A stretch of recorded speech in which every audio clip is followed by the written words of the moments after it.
బాబు మరోసారి విచిత్ర వ్యాఖ్యలు.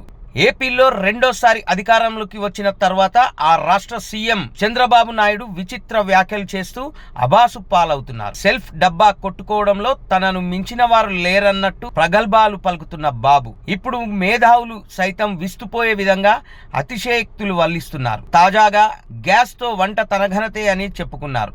నెల్లూరు జిల్లా ఉదయగిరి నియోజకవర్గంలో మంగళవారం జరిగిన ఓ కార్యక్రమంలో ఆయన మాట్లాడుతూ ఉమ్మడి ఆంధ్రప్రదేశ్లో గ్యాస్ సిలిండర్తో వంట చేయొచ్చని చెప్పింది నేనే అని వ్యాఖ్యానించారు.